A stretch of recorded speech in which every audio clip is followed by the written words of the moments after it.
Hello everyone. For those who don't know me, I'm Kat. I'm a wife, a homeschool mom, and an avid reader. For everyone else, welcome back. I went into Barnes & Noble recently and they had a table all about speculative fiction. So I thought I would read some books that are speculative fiction. But let's come over to the computer and see what Google says speculative fiction is.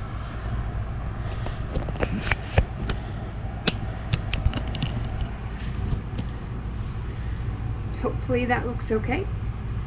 All right.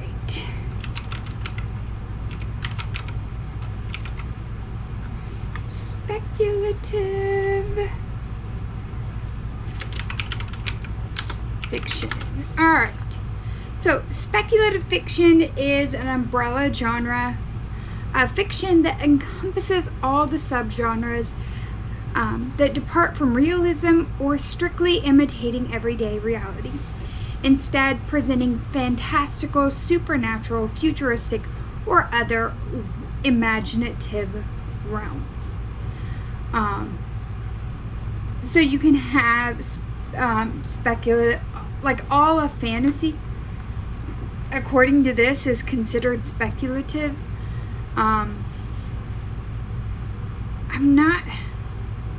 It's not quite how I thought of speculative. Because some fantasy is just like 100% fantasy. It doesn't seem to be speculative to me. But several of the books on my list to be read are speculative in the way that I kind of view it. For me, speculative is like changing that, departing from realism just a little bit, not fully. So the first book that I am reading for this one is Remarkably Bright Creatures. This is by Shelby Van Pelt. The Barnes & Noble copy had this gorgeous cover. The spray painted pages, so I think is my only spray painted pages or edges cover currently. But this one sounded really good. So we have Tova Sullivan. Her husband has died, and she now, to keep busy, works at an aquarium. She is in her 70s. She's the oldest. She is the oldest employee at the aquarium. Oh my goodness, words are getting hard. And she just mops and tidies up at the end of the day. And you find out through all of this that her 18-year-old son has mysteriously vanished on a boat in Puget Sound 30 years ago. And while working at the aquarium, Tova becomes acquainted and becomes friends with Marcellus, a brilliant giant Pacific octopus living at the aquarium. And Marcus has theories about what has happened to Tova's son. And so I'm gonna read this one first and kind of see where this goes and how things go. So I will check in with you very soon. What's she doing?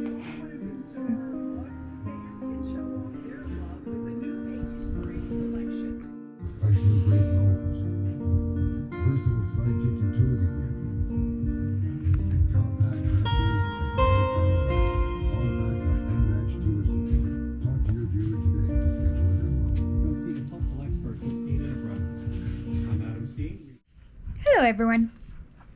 So, I am about 100 pages into remarkably bright creatures.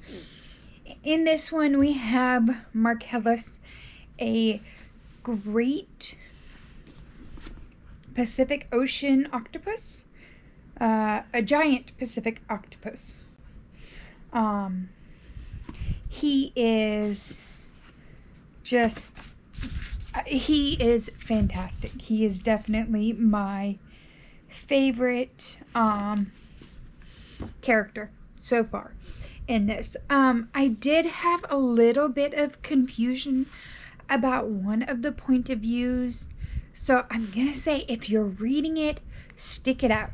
You're going to be a little confused on a little bit of what's going on in certain parts, because there are a few characters that aren't really listed on the what the book is about, but they play a role in the book.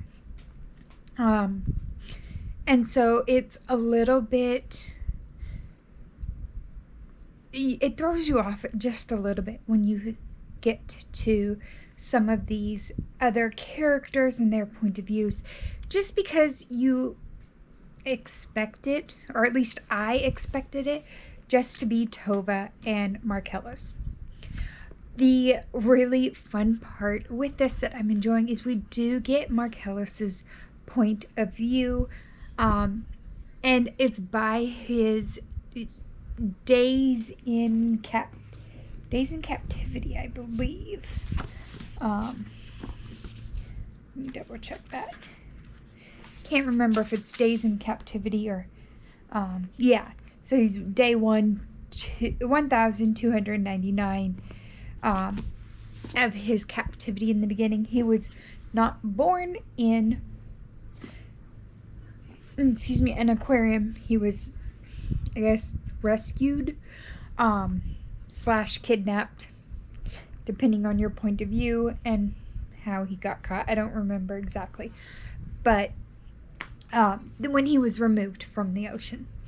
So we do have this kind of fun point of view going on, and I am excited to see where this goes.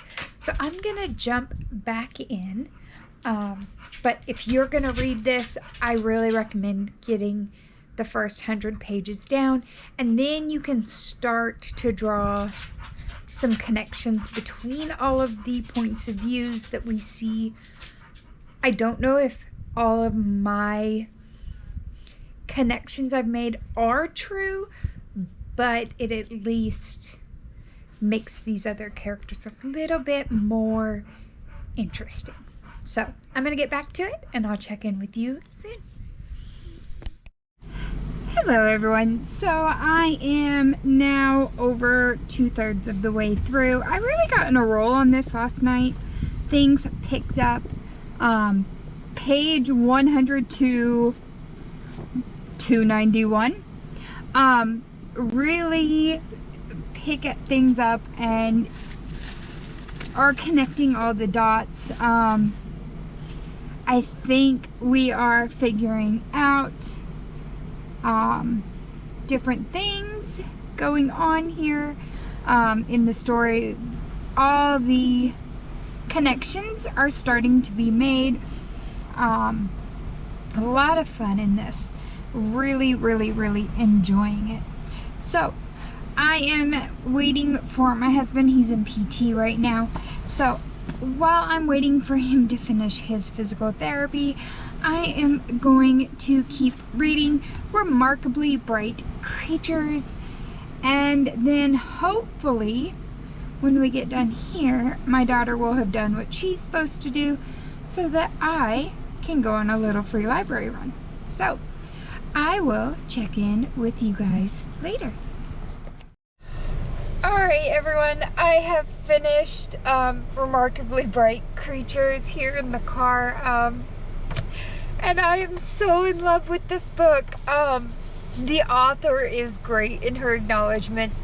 She makes a comment about 2020 bringing Netflix and no screen time limits, which helped her to write her book. This is her debut novel, and it was published in 2022. It's just so happened that the Barnes & Noble by my house had this, or had a whole display of this one, just happened to be out now. I had a lot of fun with this book, and I never thought that an octopus would be like my favorite character in a book, but he was amazing. And you get all three of the other points of view, kind of wrap it all up, and you get a happily ever after at the end. It's overall super sweet book. As far as the speculative fiction end of it, the majority of the novel is a contemporary novel, but then you have the speculative part of Mark Ellis and him having thoughts and keeping, quote unquote, keeping a journal. He's not like writing it down, but it's presented that way, as if his, because he's day 2000 whatever of captivity. Super sweet book, and I am just so full of warm fuzzies now.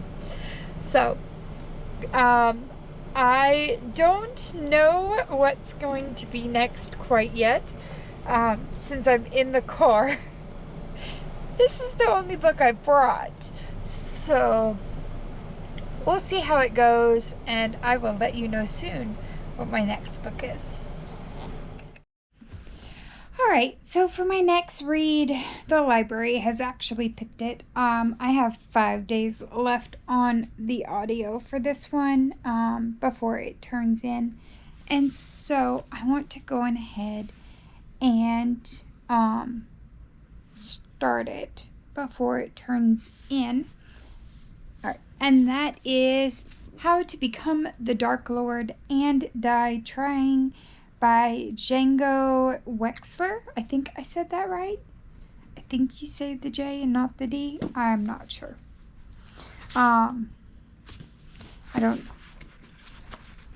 Yeah. So, in this one,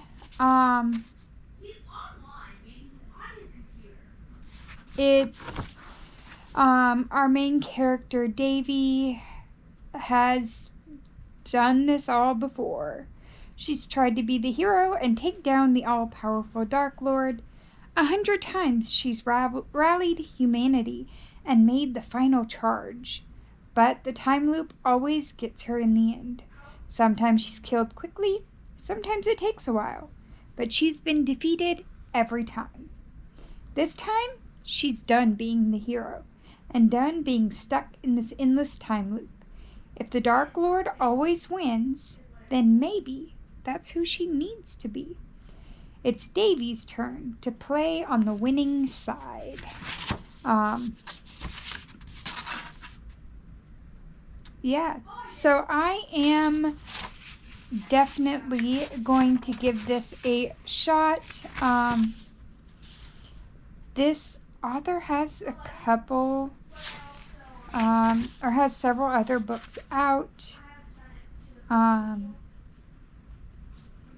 Has a trilogy and then another series. This is Dark Lord Davy, book 1. So there are going to be more. And this one came out in 2004. Or I'm sorry, 2024. So I have a feeling that the next one will be coming out soon.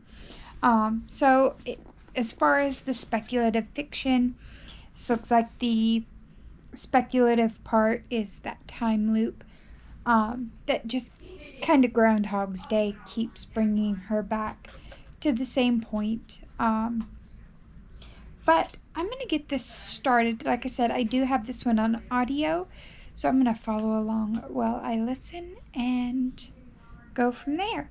And I will check in with you once I get a little ways in. Alright, so I'm about 20% into how to become the Dark Lord and die trying.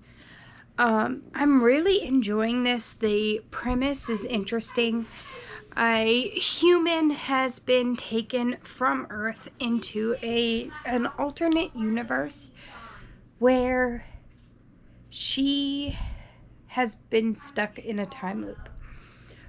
She's been brought to this universe because it has been prophesied that she is the deliverer of the world, I guess. So she goes, she tries to overthrow or keep the Dark Lord from coming to power. She ends up dying, and then time starts over. And she wakes up in the pool she first appeared in. And she's done this for decades. I want to say she's been doing it for like 100 years. And she's tired of it. She's tired of losing, and so she decides she's going to become the next Dark Lord. So as she's figuring out how to do things, she does die a lot in the beginning. So you kind of get this skipping, like it'll tell you she died and then it skips forward as if she had done everything else the same up to that point. And now we're kind of in the meat of it where she's trying not to die, but trying to gather followers. Currently she has a small group of orcs that are helping her, and we're going to see how it goes. I'm going to try to listen with my headphones. I did get a sinus thing. And for 2 days, I didn't read anything. I laid in bed and I watched Big Bang Theory and cartoons. So I am going to try to get some reading done, especially because I only have 2 more days left with the audiobook from the library. I probably could renew it and it would work, but I'm not 100% sure.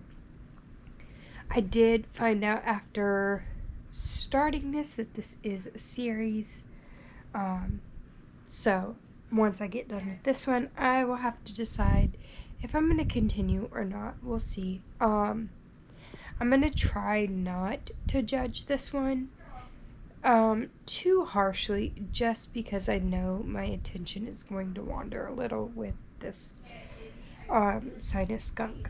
So, but I'm feeling somewhat able to focus today, and so I'm going to try to listen some. Hopefully my ears aren't too clogged up and keeping me from being able to understand what's going on. So I'm going to eat some lunch and listen, and I will check in soon.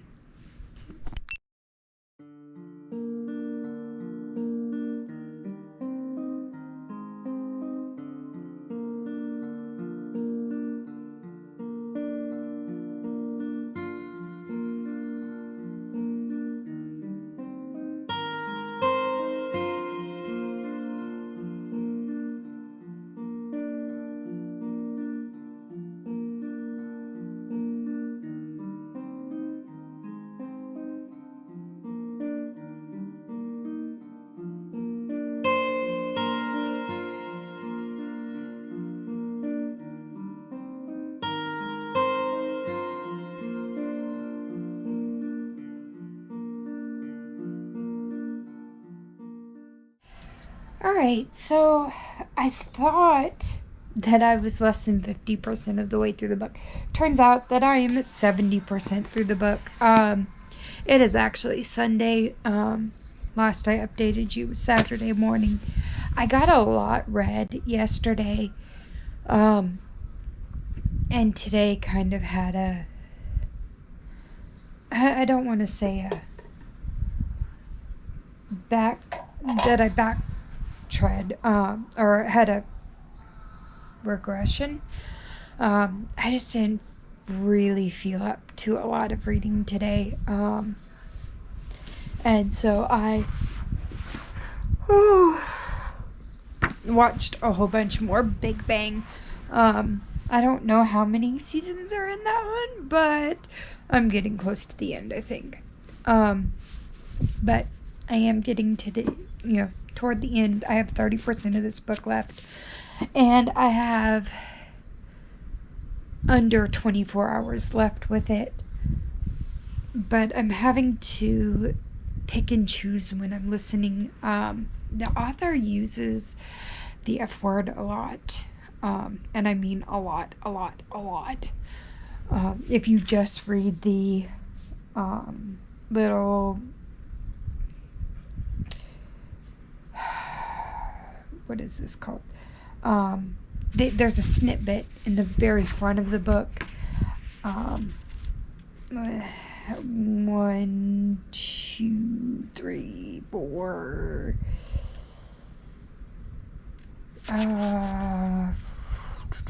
5, 6 times in that tiny little bit, which happens like in the first chapter of the book.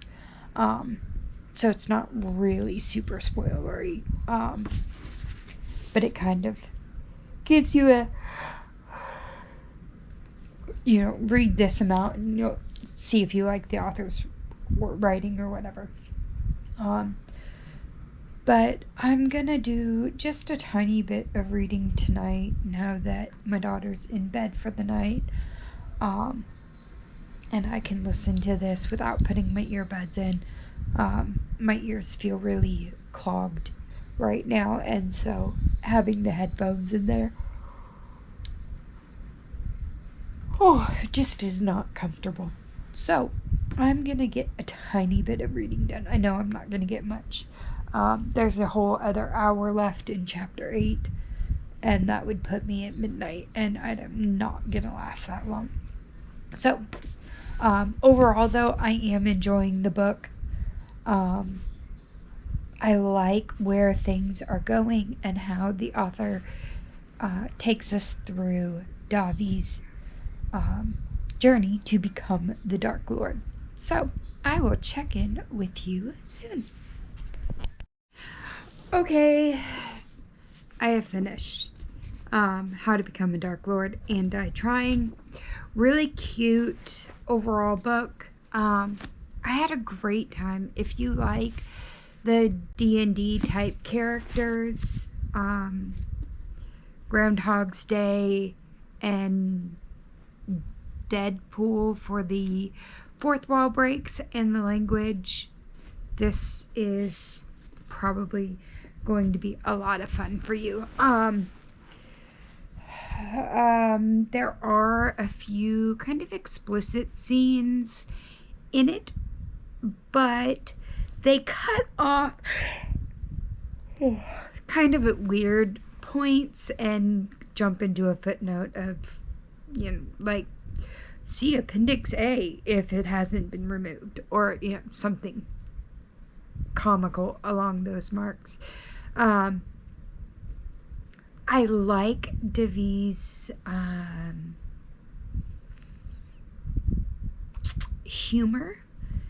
I really enjoyed the idea of the book. There were some parts that were kind of predictable. There were some things you could see coming a mile away. But overall, I had a good time. Will I pick up the second one? I think so, because of the cliffhanger that it leaves us on. I just don't know if that's going to be one that I pick up right when it comes out. I want to say it comes out in June. Let me see if I can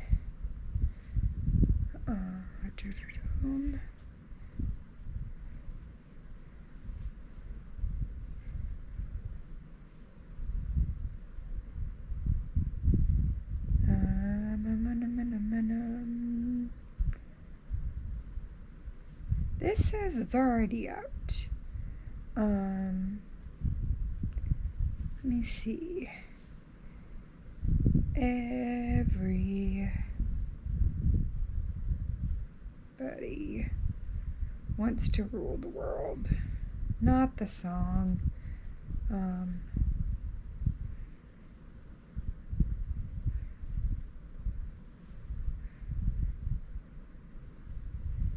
Alright, looking on Amazon. Doop-a-doop-a-doom. Yep. 2 of 2. Alright, so yeah, it's already released. Oh, it came out today. How fun. I'm probably not going to run out and get it. I mean, obviously not right this moment because it's 11 p.m. But I'm not going to run out right away and go get that. I do have some more books that I do want to read before jumping into the sequel for this. So, overall, good story. Currently, I've given it 4 stars right now, because there were a couple things that just kind of were over the top for me. The use of the F word as often as Debbie uses it was a little much for me. Yeah, so not a horrible book. Overall good. Enjoyable. Will more than likely pick up the second one in the next month or so. But interesting book. There is, because it is a time loop, Devi makes a lot of comments about along the lines of suicide. So if that's a trigger for you, I would say avoid this book. Along with, if you don't like the language. But I am going to sign off for tonight because it is after 11 and I need to get some sleep. So I will talk to you guys tomorrow.